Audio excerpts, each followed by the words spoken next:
सोगरो कावा नाही का पलको, माल सोगरो भी सुधरे नाही आणि पलको भी सुधरे नाही. मी म्हणत आई पलको हलकट शे, मी सोगरो सांगते ना. रातले जेवणले बटणू तो भाऊ ताजा ताजा दाळ भात काय आणि मला बाशी भाकरी ना काला ठिदी ना. ओ बाबू ओ आप्पा अरे उचल रे काका.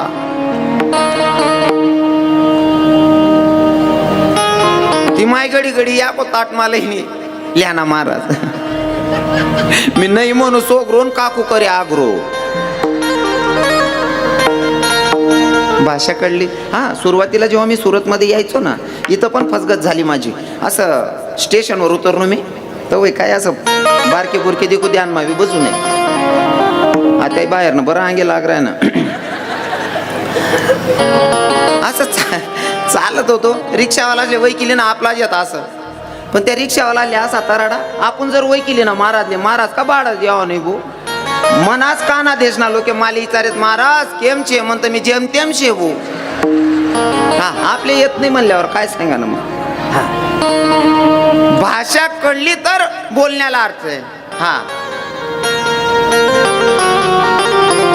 तुकोबारायांच्या पत्नीनं देवाला शिवी घालावी एवढा अधिकार माया हो. आता तुम्ही बिगाया देते देवले बर पावसाळ्यामा मिरच्या सुकाडायला टाक देते दाबावर आणि देवले सांगते माय वो देव काय चगना हो माय. आता देवचं गेले का आपण त्यांना सीझन तुम्ही मिरच्या सुकाडशात आणि देवलेच गेल म्हणशात. हा योग्यच आहे का. तुकोबारायांची पत्नी देवाला शिवी घालते मेल्या काड्या सावड्या. अरे रणकी हो तुझी बर माझ्या नवऱ्याला वेड करून ठेवलं का भैया देवानं. तुकोबारायांची पत्नी तुकोबारायांच्या समोर देवाला शिवी घालते. खरं तर तुकोबारायांचं आणि देवाचं नातं किती ओम. एका या भंगामध्ये परिचय देत असताना तुकोबाराय सांगतात कृष्ण माझी माता कृष्ण माझा पिता बहीण बंधू चोलता कृष्ण माझा. नाही का इतकी सगळी नाती देवाशी असताना स्वतःची पत्नी देवाला शिवी घालते. कसं वातावरण असेल नो दादाश्री, कसं वातावरण असेल. पण तुम्हाला सांगतो बरं का माणूस लगेच राग करतो. आता तिथलं वातावरण काय असेल. तुकोबारायांचं देवाशी एवढं जवळचं नातं आहे, त्या देवाला जर का स्वतःची पत्नी शिवी घालते कसं काय वातावरण असेल बरं मला सांगा. तुमले काय वाटस. तुमना आवडता व्यक्ती फॉर एक्झाम्पल आपला जवळचा व्यक्ती आपला मित्र असेल सखा असेल कोणीतरी तो आलेला आणि पत्नीला तुम्ही सांगायचं 2 कप चाटू बायको सांगत असेल आपलं जमणार नाही. तुम्ही काय करसान. तुम्हाला लग्न जायचे ना तुम्ही असा बेम कायलाच निघत का बघ किराणात. म्हणजे मला असं वाटत ना मी का संन्याशीच मा कीर्तन कर राही नो. लगीन लगीन लगीन बाबा लगीन. तुम्हाला विचारतोय मी जर आपल्याकडे कोणीतरी आपला आवडता व्यक्ती आपला सखा आपला मित्र आलेला आणि तुम्ही जर सांगितलं बायकोला 2 कप चाटू बायको सांगत अशी ना आपलं जमणार नाही. तुम्ही काय करसान. रागा रागात बायकोच्या काना खाली वाजवायला आहे काय करणार नाही बी म्हण राहणार तुम्ही. इथली हिंमत आहे तुम्ही. ओ आप्पा या पहिला काकाच न की गे ज्या 50 ना पुढे जे त्याच न आपला मारामारी लगून विषय नाही भाऊसोन. कारण भेटी जेमतेम राहण्यात ते मार खावा लागून का त्या थांबावशेत बिचार. 50 ना पुढला ज्या काका आहेत त्याच न की गे भाऊ त्या कटबन कुम चालली तरी सुद्धा मन मायल दाख राय माय त्या उन्हात काकू जेवण मागतील नाही रांधेल राहणं काकू टोकीन. हा आणि पहिल्या बाईसले कैरा दाखवता खरंच. नवरा येऊन पहिले रांधी ठेवणं जेवण होता नवराला काटगादी टाके ठेवणं झोपीन नाही त्या बुकीन मन नावले. इथला तराडा होता पहिल्या बाईसले. आते न वातावरण कसं आहे. आते बाया घाबरतीत नाही. उलट बाया हरतालिकाना उपास धरले तीच गलीमा चहा पेत फिरतस आणि अहो भाऊ पोरेले झोका देस. ओ काका तू बडा सत्यानाश करणार लावा रे ओ म्हणा आई बा.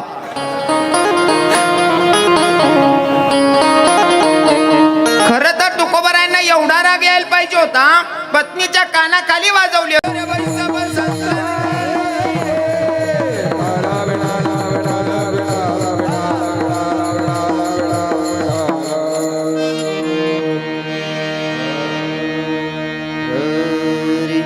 हरी कन्याचा सुरशी जाई मागे परतून पाये तैसे झाले माझ्या जीवा केव्हा भेट केशवा. चुकली माय बाळ उरवर पाय तैसे झाले माझ्या जीवा केव्हा भेट केशवा. जीवना वेगळी मासोळी तैसा तुका तळमळे, तैसे झाले माझ्या जीवन केव्हा भेटसी केशवा. हे महायोग पिठे तटे भीमरत्यं वरं पुंडलिकाय दातन मनेंद्रे, समागत तिष्ठं तमानंद कंदं परब्रह्मलिंगं भजे पांडुरंगा.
पांडुरंगा गुरु प्रथम मन मन दुसरे चरण संतांची यांच्या कृपादाने कधी जविस्तारू बाबाजी सद्गुरुदास. ओम ज्ञानेश्वरा करुणा करत आहे तुमचा अनुग्रह पावन झालो चराचरी. ओम नमो जयदेविद प्रतिपाद्याचे जयस्वास विद्यात्मरूपा देवात तुझी गणेश सकलार्थी मत प्रकाश म्हणे निवृत्ती दातो अवधारी जोजी सच्चिदानंद रूपाई विश्वोत्पत्त्यादी हेतुवे तापत्र्य विनाशाई श्रीकृष्णाय वयं नमः. आता करारविंदेन पदारविंदं मुखारविंदेन विनिवेशयन्तं वटस्य पत्रस्य पुटीशयानं बालमुकुन्दं मनसा स्मरामि. श्रीकृष्ण गोविंद हरे मुरारी हे नाथ नारायण वासुदेव. जीवे बिभस्वामृतमेत देवो गोविंद दामोदर माधवेती. श्रीकृष्ण गोविंद हरे मुरारी हे नाथ नारायण वासुदेव. मनोजव मारुत तुल्य वेगं जितेंद्रियं बुद्धिमत्तं वरिष्ठं वदात्मजवायनरयुक्तमुख्यं श्रीरामदूतं शरणं प्रपद्ये. श्रीरामदूतं शरणं प्रपद्ये. आई हनुमंत बिराजिये कथा करो मती अनुसार. प्रेम सहित गती जरू पदारी जी पवन कुमार. कि राधा मेरी स्वामी ने मेरा दीजी को दास. जन्म जन्म मोहे दीजियो श्री वृंदावन को वास. बरसानी की राधिका नंद ग्राम के श्याम. इनके पग में वंदन करू करू कोटि कोटि प्रणाम. आनारे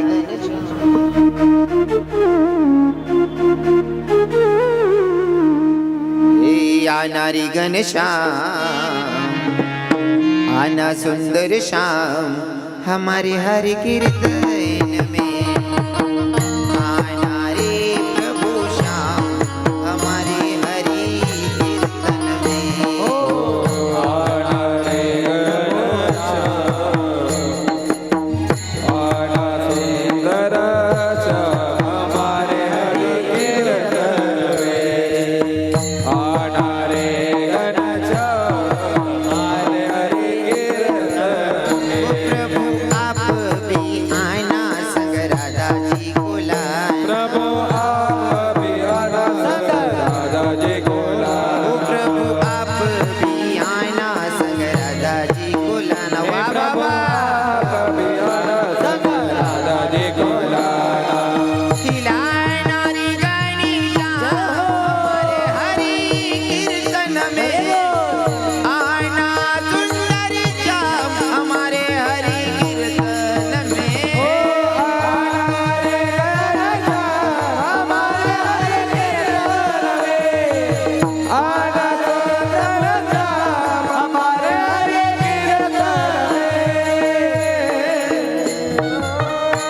राधे तेरे चरणों की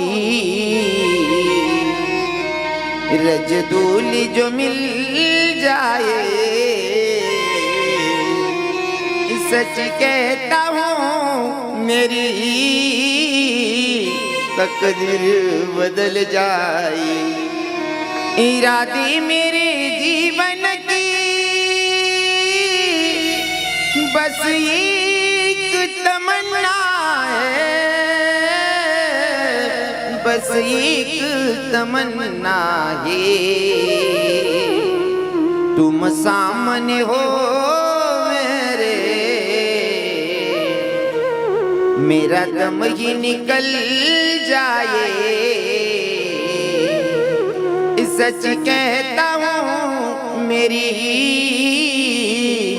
तकदीर बदल जाए, राधे तकदीर बदल जाए, सच में तकदीर बदल जाए। सगळ्यांना पहिले माझी विनंती असेल, हे कीर्तनाचं कार्यक्रम आहे, घ्या न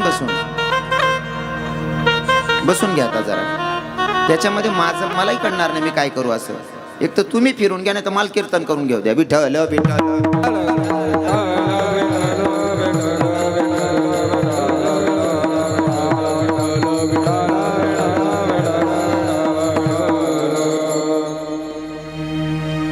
इथं बसलेले सगळे महाराष्ट्रीयन आणि खास करून कान्हा देशातली लोक ज्यांनी कार्यक्रमाचं आयोजन केलेलं आहे। नारद महर्षींशी संवाद साधत असताना भगवंतानं सांगितलं, नारद महर्षींचा क्वेश्चन होता की देवा, मला जर तुला भेटायचं असेल तर तू कुठं भेटणार आहे? देवाने सांगितलं, मला इकडे तिकडे शोधण्यापेक्षा जिथं माझे भक्त माझं गुणगान गातात ना, तिथं माझी हजेरी असतं म्हणतात महाराज। जिथे कीर्तनाची जागा तिथे पांडुरंग उभा, नाही का? जिथं कीर्तन असतं ना तिथं भगवंत विराजमान असतात। मग पंढरपुराचा मालक जर काही इथं येऊन हजेरी लावत असेल तर माझे कान्हा देशातले सगळी लोक आहात। कान्हा देशाची श्रीमंती म्हणजे आमची कान्होबाई माता किंवा आमची वणीगडाची देवी असेल किंवा मनोमाता असेल, प्रत्येकाची कुलदेवी असेल, देवी आलेलीच आहे। आणि जर देवी आलेली असेल तर अर्ध्या मिनिटासाठी देवीचं स्वागत करूयात आणि चिंतनाकडे बोलूयात।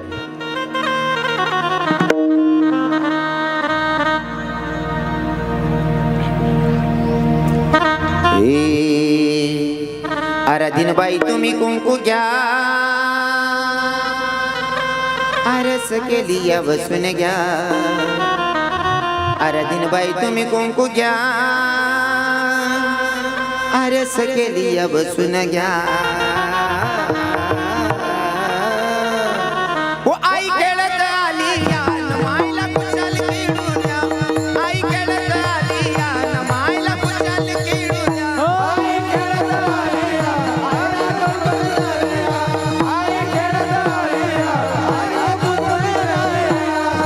आराधीन बाई तुम्ही कुंकू घ्या, आरस केली बसून घ्या। आराधीन बाई तुम्ही कुंकू घ्या, आरस केली बसून घ्या। ओ माय खेळत आली मायला कुशाल खेळू द्या, आई खेळत आली आईला कुशाल खेळू द्या।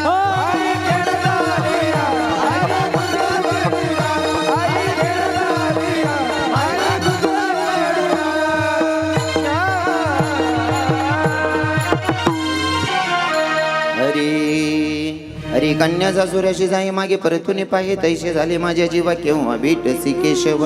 प्रस्तुत प्राप्तस्थळी प्राप्त प्रसंगी निवडलेला भंग।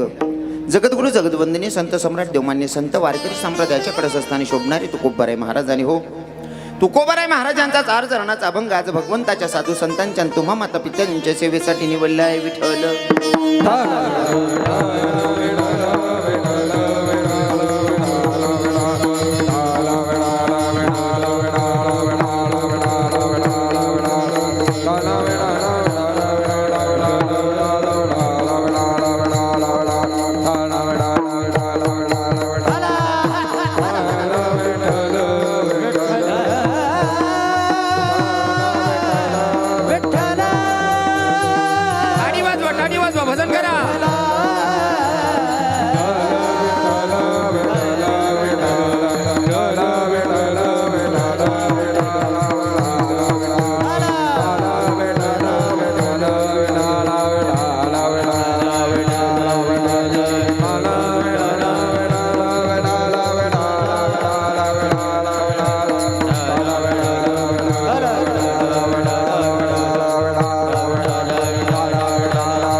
सगळे प्रमुख पाहुण्यांचं आगमन झालेलं आहे.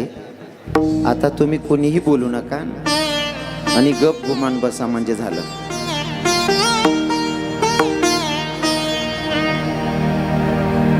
आता कोणीही उठू नका, कारण कीर्तन मग काही पंगत नाही देणी आपले. चला वरण खोटी घे. हा बसा गुच्चोबा. खरं तर मला आनंद वाटतोय की आमचे जे सगळे गुजरातमध्ये सगळ्यांच्या हृदयावर राज करणारे आमचे साहेबांचे चिरंजीव म्हणजे सी.आर. पाटील साहेबांचे चिरंजीव म्हणजे आमचे जिग्नेश भैया. जिग्नेश भैया, तुमची एवढी स्तुती ऐकली मी, अर्थात मी चांगला ओळखून आहे, पण आमच्या दिदी आल्या होत्या तुमच्याकडे. त्या दिदीने एवढी स्तुती केली आणि मला असं वाटतं की माणूस जर पुढे जात असेल ना तर त्याच्या मागे त्याचा काहीतरी सिंहाचा वाटा असतो. तो म्हणजे नम्र झाला भूता त्याने कोंडिली अनंता. ज्याने नम्रता धारण केली का तो जगावर राज करतो. आणि असंच काहीतरी खूप समाधान वाटलं. कीर्तनाला ज्यांनी मला बोलवलं ते आमचे जीवाभावाचे असणारे आमचे झालटे सर. अजून आमचे एक दादा होते, मला नंतर त्यांचा कॉल आलाच नाही. सगळ्या तरुणांनी खूप भारी नियोजन केलेलं आहे. खरं तर सिंगल कीर्तनाचं एवढं नियोजन करणं एवढं सोपं नाही आहे, पण तरी सुद्धा एका कार्यक्रमासाठी भारी नियोजन आहे. साऊंड सिस्टीम चांगली. जे कीर्तनाला साथ करतात ते माझे जीवाभावाची सगळी मंडळी. जारगावला साथ करतायत आमचे संदीप बाबा मालपूरकर. त्यांच्या बाजूला बसलेले आमचे निंबा बाबा मालपूरकर आहेत. आणि आमच्या भागवताचार्य पूर्वताई उर्फ विशाखा दिदी. आत्ताच कथा होती, मला वाटतं दादाश्री आले होते तुमच्या कथेमध्ये ना, फोटो वगैरे बघितले मी. जे मृदंगाला साथ करतायत ते माझे लाडकी असणारे अमोल बाबा. खरं तर अमोल बाबा वयानं जरी कमी असतील पण हे पण आमच्या वारकरी संप्रदायामध्ये प्रत्येकाच्या मनावर राज करतायत. कोणाचा द्वेष नाही, कोणाशी काही घेणं देणं नाही, प्रत्येकाशी मन मिळून वागणं. हो. आणि खरं तर मी आता तुमच्या सांगण्यावरनं अजून एक तारीख घेतली. बरं, आता तारीख कोणची घेतली ते माहीत नाही, पण मला एक तारीख घेतली मी तुमची. हां, आमच्या अमोल बाबांचं मत होतं काही झालं आमच्या सुरतची तारीख मी जी सांगतोय, फोन करून सांगितलं त्यांनी तारीख टाळू नका बाबा. म्हणलं हरकत नाही. मग थोडं नुकसान माका जाय ना बा असं म्हणा, थोडं वाप कुठे घेऊन दुसरा वावर मग पाणी घुसे, पण मग आपलाच नाही करता हा म्हणणं पडस. साऊंड सिस्टीमचे मालक आमचे दीपक दादा, सगळे आमचे दीपक दादांना सहयोग करणारे सगळेच, आणि आपल्या ग्रुपचे सगळेच लोक, आमची यश भैया असतील, आमच्यासोबत आलेले सगळी गुणवान मंडळी, सगळ्यांची नावं घेणं काही शक्य होत नाही. आमचे पिंटू दादासाहेब आहेत, आमची विनयदाजी आहेत, बरेच गुणवान लोक आलेले आहेत. तो प्रत्येकाचं नाव घेणं काही शक्य होणार नाही. पहिले तर मी रायकर महाराज आहेत ना, आहेत का? हां, भागाभागातून परिसरातून आलेले सगळे श्रोतेगण आमचे महाराज आहेत. आमचे छोटे महाराज आहेत. आमचे फेवरेट भैया म्हणजे आमचे किशोरदादा साहेब. हां, जेव्हापासून मी सुरतमध्ये येतो तेव्हापासून माझ्या प्रत्येक कीर्तनाला हाजरी. आणि महाराज कोणी काही बोल नका, कोमचाडीन देवाने बिघा म्हणजे एकदम भारी वातावरण. आणि तुम्हाला काय वाटतं ना, तुम्ही इथलं जमीर रानात पडा चांगला जातात का? बाकी ना किडा बी पाड्यात ना सुरुवात. पण काही का असे ना, आता तुमचं सगळ्यांचं प्रेम मला इथपर्यंत खेचून आणलेलं आहे. असो, अभंग आहे तुकोबारायांचा. कोण तुकोबाराय? ज्यांची 65 लाखाची जहागीर लोकांना दान करावी ती तुकोबाराय. आणि ती तुकोबाराय रस्त्यानं चालत असताना शहाणली माणसं उभी होती, त्या माणसांनी तुकोबारायांकडे बघावं, बघून म्हणावं, ए तू क्या कुणाक चाललाय?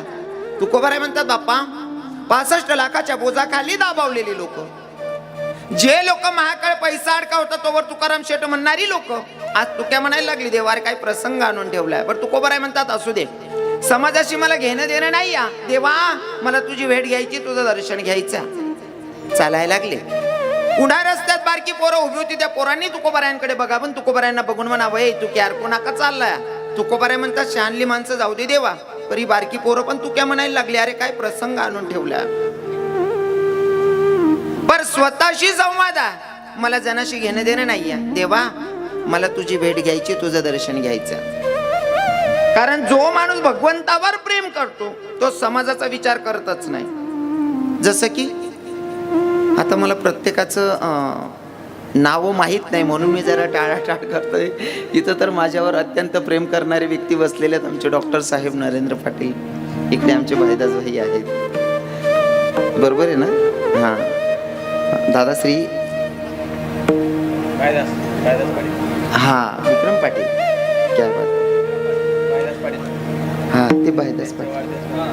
हां सगळी तोला मुलाची लोक आहेत. पण ते काय ना, माझंही पहिलं मूड आहे हो.